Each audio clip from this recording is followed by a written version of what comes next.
नमस्कार, आप देख रहे हैं जी न्यूज़ को। मैं निधि चतुर्वेदी आपके साथ और जी न्यूज़ पर आपको दिखाएंगे एक घर और 4 मर्डर की जो पूरी इनसाइड स्टोरी है वो आप तक पहुंचाएंगे। किस तरीके से एक पूरी क्राइम फाइल रिटायर्ड फौजी की सामने आती है। आपको बता दें, एक शक से शुरुआत होती है और पूरे परिवार को बर्बाद कर देती है। शक हंसती हुई खेलती हुई जिंदगी को बर्बाद करने, शक इंसान को हैवान बनाता है और ऐसा कुछ हो चुका है गुरुग्राम में। एक फौजी शक के बिना पर अपनी बहू की हत्या कर दी। सिर्फ बहू की नहीं की, बल्कि एक युवक और उसकी बच्ची का मर्डर कर दिया गया। रिटायर्ड फौजी को बच्ची पर भी दया नहीं आई। उसने बच्ची पर धारदार हथियार से हमले किए, लेकिन वो बच गई। इस वारदात में 4 लोगों की मौत हो चुकी है। शक के बिना पर 4 लोगों की मौत की इस खबर ने हर किसी को झकझोर दिया है। एक रिटायर्ड फौजी ने इस पूरी वारदात को अंजाम दिया।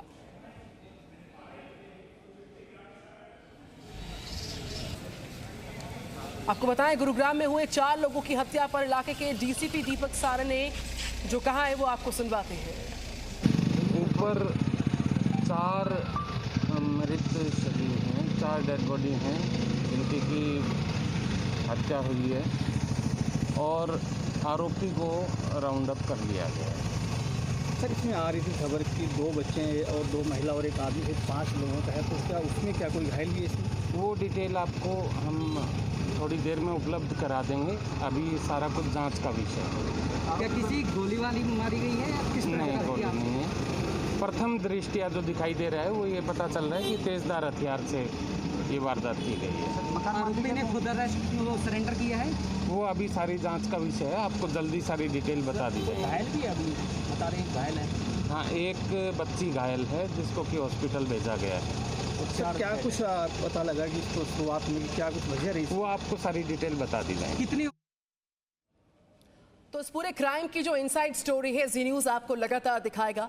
गुरुग्राम का राजेंद्र पार्क इलाका है। 4 लोगों की हत्या से पूरे इलाके में दहशत है। जख्मी लड़की गंभीर रूप से अस्पताल में भर्ती करवा दी गई। शक की सनक में 4 लाशों की बरामद की हुई है। ये कहानी कहां से शुरू होती है आपको दिखा रहे हैं हम लगातार। एक रिटायर्ड फौजी ने सिर्फ शक के आधार पर, शक की सनक में 4 लोगों को खत्म कर दिया, 4 जिंदगियों को खत्म कर दिया है। एक लड़की गंभीर तौर पर अस्पताल में भर्ती है।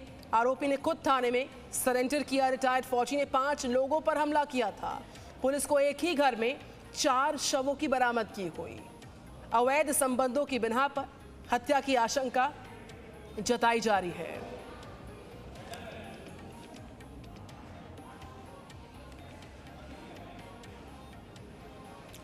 और इस वक्त हमारे साथ अनुजा कपूर, आप मनोवैज्ञानिक हैं, वो जुड़ चुकी हैं। नमस्कार अनुजा। हमारे साथ एलन राव साहब हैं, आप पूर्व डीसीपी हैं दिल्ली से। नमस्कार राव साहब। और साथ ही साथ जितेंद्र शर्मा इस वक्त हमारे साथ है। जितेंद्र, मैं आपके पास आना चाहूँगी। एक घर 4 शवों की बरामद की सनक के आधार पर इस जघन्य अपराध को अब तक अंजाम दिया गया है। पुलिस की शुरुआती कार्रवाई क्या कहती हुई? हालांकि खुद इस फौजी ने कबूला अपने जुर्म को, सरेंडर किया। देखिए, जो शुरुआती जांच है वो सिर्फ इसी बात का इशारा कर रही है कि जो राय सिंह है, जो कि इसमें आरोपी हैं, उन्होंने ही पहले अपनी बहू की हत्या की और उसके बाद जो किराएदार हैं कृष्णा तिवारी, उनकी पत्नी अनामिका और जो बड़ी बेटी सुरभि जो कि 9 साल की है, इन सब की हत्या की है। इसमें छोटी बेटी जो विधि है 3 साल की, वो गंभीर रूप से घायल है। वजह अभी तक जो पुलिस ने बताई है वो सिर्फ यही निकल करके सामने आई है कि जो आरोपी है राय सिंह, इसको अपनी बहू के ऊपर शक था कि इसके किसी तरह के जो कृष्ण तिवारी जो कि इनका किराएदार है उसके साथ संबंध है और इसी वजह से उसने हत्या की है। हालांकि कृष्ण तिवारी के जो रिश्तेदार हैं उसने पुलिस को जो शिकायत दी है, जो रिपोर्ट कराई है, एफआईआर कराई है, उसमें उन्होंने जो वजह बताई है वो ये बताई है कि पिछले काफी समय से दोनों के बीच में, यानी कि किराएदार और मकान मालिक के बीच में रेंट एग्रीमेंट को लेकर के विवाद चल रहा था और इसको लेकर के काफी बार कहासुनी भी हुई थी। लेकिन पुलिस का ये कहना है कि रेंट एग्रीमेंट का विवाद इस तरह की घटना को अंजाम नहीं दे सकता और उसमें भी अगर रेंट एग्रीमेंट का विवाद होता तो कृष्णा तिवारी की हत्या होती या फिर बहू की या परिवार की हत्या होती। लेकिन जिस तरह से उन्होंने अपनी बहू की भी हत्या की है, तो कहीं ना कहीं जो बात उसने बताई है, आरोपी राय सिंह ने बताई है, तो कहीं ना कहीं ये बात सही है कि इसमें कहीं ना कहीं इस तरह की कोई बात निकल के सामने सामने आ रही है कि उसको इस बात का शक था कि बहू के किराएदार के साथ किसी तरह के संबंध है। अब पुलिस इस बात की जांच कर रही है कि कैसे अकेले आरोपी ने ही इन सब लोगों की हत्या की तेजधार हथियार से, और किसी को इस बात की भनक नहीं लगी है, क्योंकि जब ये घटना हुई है तब आरोपी की पत्नी घर में मौजूद थी, बहू उनके साथ थी। हालांकि बेटा जो उनका वकील है वो दिल्ली से बाहर, गुड़गांव से बाहर जो है चंडीगढ़ गया हुआ था, और बाकी परिवार के जो लोग हैं, बाकी जो किराएदार हैं जो कि सबसे ऊपर वाले तल पर रहते, छत पर रहते थे, वहां पर रहते थे। तो जब ये घटना को अंजाम दिया गया है उसमें किसी को भी आवाज नहीं आई या किस तरह से उसने ये घटना को अंजाम दिया। बिल्कुल जितेंद्र, आप बने रहिए मेरे साथ इस वक्त मैं देख पा रही हूँ एल.एन. राव साहब हैं, आप पूर्व डीसीपी हैं। नमस्कार सर अगेन। जिस तरीके से एक फौजी की जो पूरी क्राइम फाइल सामने आती है और जो आधार सामने आता है इस जघन्य अपराध के पीछे, उस पर आपकी पहली बड़ी और कड़ी प्रतिक्रिया राव साहब जी न्यूज़ पर। जी निधि जी, सबसे पहली इम्पोर्टेंट प्रतिक्रिया ये है कि ये जो शक है ना, शक की जो बिना है ये बहुत ही खतरनाक होती है। किसी के जीवन में कोई शक पैदा हो जाता है तो वो कोई भी किसी हद तक उस शक को दूर करने के लिए जा सकता है। और खास तौर से जो फौजी जो इसमें अभियुक्त बताए जा रहे हैं, तो उनको खास तौर से फौजी अपनी इज्जत की बात समझते हैं। जैसे कि बहू के बारे में बताया आपने कि कोई इनके संबंध ठीक नहीं थे किसी के साथ में या अवैध संबंध थे, तो उसकी वजह से फौजी लोग अपनी इज्जत समझते हैं और उस इज्जत को दांव पर रखते हुए इन्होंने अपनी इस परवाह, ये भी परवाह नहीं की कि 4 आदमियों की अगर मर्डर करेंगे उसमें अगर ये इन्वॉल्व हो जाएंगे तो पूरी जिंदगी इनको जेल में रहना पड़ सकता है।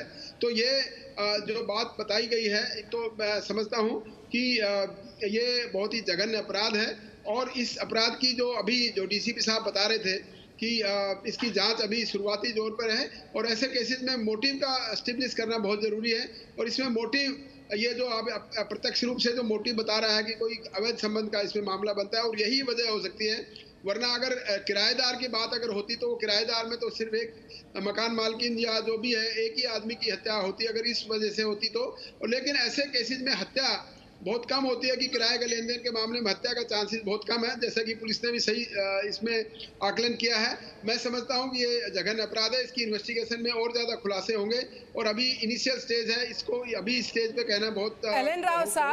एल.एन. राव साहब, आपसे मैं सहमत हूँ, चूंकि इनिशियल फेज है, अभी कुछ कहना, शुरुआती टिप्पणी देना जल्दबाजी हो सकती है, लेकिन आपने पुलिस सेवा में एक लंबे वक्त तक सर्व किया है, आपने ऐसे बहुत सारे केसेस को देखा होगा, करीब से जाना समझा होगा, पड़ताल में आपका भी अनुभव सामने आया होगा। मैं चाहूँगी कि इस तरह की जो शुरुआती जाँच अब तक सामने आ रही है, जिस मनोदशा को वो दर्शा रही है, और आने वाले वक्त में देखिए न सिर्फ इस हत्या को अंजाम दिया गया, 1 नहीं 2 नहीं 4 लोगों को मौत के घाट उतारना, फिर थाने में जाकर सरेंडर करना, इस मनोदशा को आप कैसे डिफाइन करेंगे, कैसे परिभाषित करेंगे?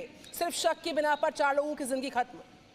देखिए, ये मनोदशा की जो बात आपने बताई है, मैंने जिस ढंग से आपको बताया कि अपने आप मर्डर करके थाने में जाके बताना, ये अपने आप में बहुत बड़ी बात है, क्योंकि उनको मालूम है, जिसने भी ये अपराध किया है वो उनको मालूम है कि इस प्रकार से कन्फेशन अगर है तो वो कन्फेशन उसको कहीं भी फांसी के तख्ते पर लेके जा सकता है। तो ये मनोदशा में इस बात की तरफ इंडिकेट करती है कि यहाँ पर एक ऑनर किलिंग की बात भी हो सकती है कि किस प्रकार से उन्होंने ये सोचा कि हमारी घर की इज्जत है, जो बहू है उसके संबंध कहीं और हैं। तो ऐसे केसेस में हरियाणा और दूसरे उत्तर प्रदेश और ऐसे कई राज्यों में, इवन राजस्थान में भी इस बात को बहुत ही सीरियसली लिया जाता है कि कोई अगर वुमेन है वो इस प्रकार के संबंध रखे, तो ये मनोदशा मैं समझता हूँ ठीक नहीं है।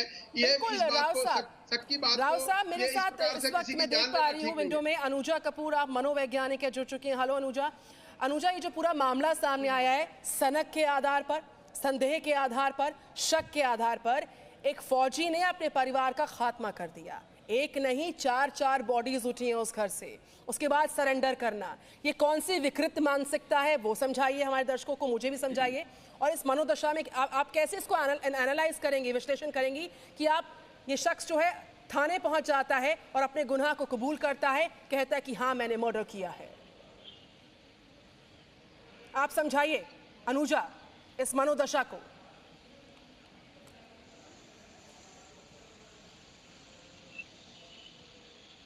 मुझे लगता है अनुजा कपूर तक चूंकि मेरी आवाज़ पहुंच नहीं पा रही है, हम जल्द उनके पास लौटेंगे। और जितेंद्र शर्मा मेरे साथ लगातार हैं, जो इस खबर पर लगातार नज़र बनाए हुए हैं। जितेंद्र, अब तक की कार्रवाई, अब तक का जो पूरा घटनाक्रम है, उसमें आने वाले वक्त में लाइन ऑफ एक्शन पुलिस का क्या हो सकता है? पड़ताल मामले की जारी रहेगी या फिर चूंकि इस शख्स ने इस आरोपी ने जो कि इंडियन एयरफोर्स से रिटायर हुआ है, उसने कहा कि हाँ मैं सरेंडर करता हूँ, हत्या की वारदात को मैंने अंजाम दिया।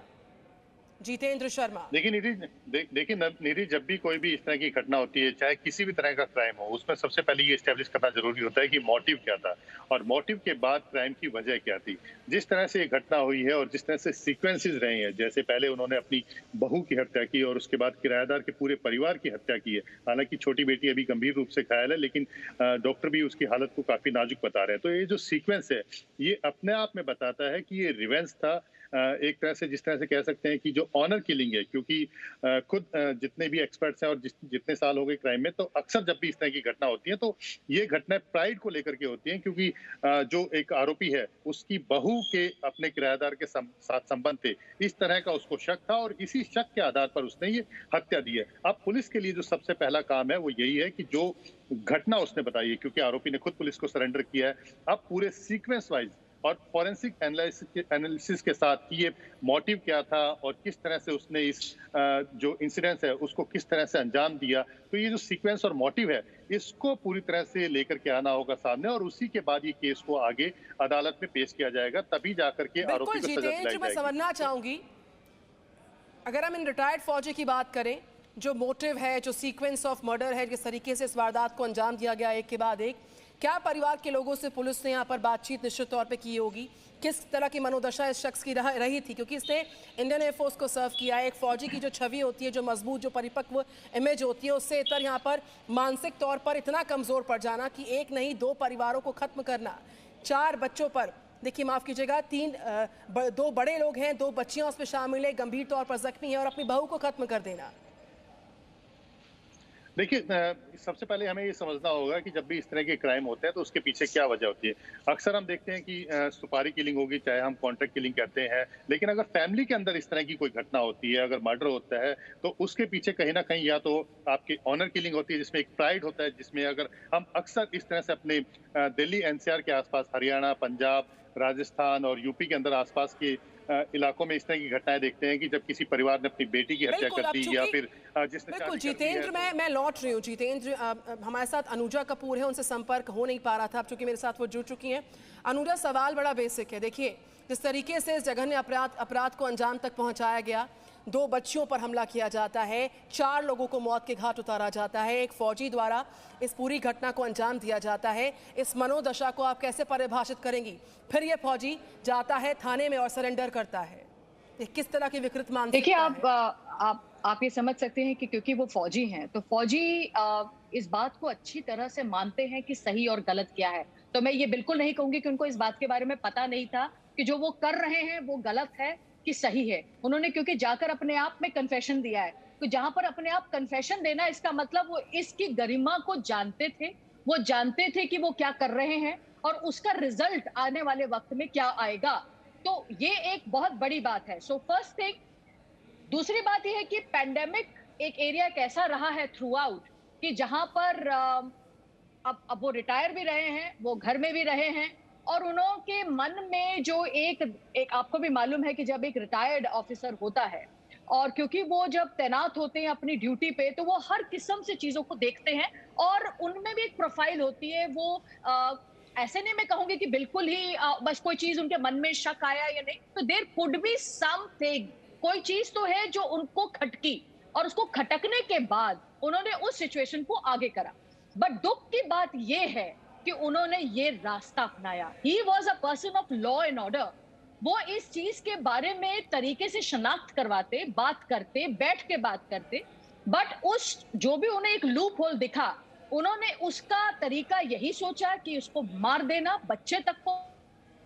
बिल्कुल अनुजा, बिल्कुल जिस तरीके को चुना गया, मोटिव जो था, हालांकि वो सब पड़ताल जारी है, लेकिन जिस शक के आधार पर, सनक के आधार पर, संदेह के आधार पर जिस जघन्य अपराध को अंजाम दिया गया और जो तरीका चुना, बजाय कि शिनाख्त करवाई जाए इस पूरे मामले की, उन्होंने जो तरीका चुना उस पर भी सवाल उठ रहे हैं। हालांकि वो सरेंडर करने के लिए कुछ थाने पहुंचते हैं, यानी कि वो जानते थे जो किया गया है उसकी गंभीरता दरअसल क्या है, और आपके सामने हम अब रख रहे हैं। देखिए, एक घर में 4 मर्डर की जो पूरी क्रोनोलॉजी है, बहू के किराएदार से अवैध संबंधों का शक है, वहां से शुरुआत होती है शक के साथ, और वो सनक में जब तब्दील होती है तो 4 मर्डर्स होते हैं।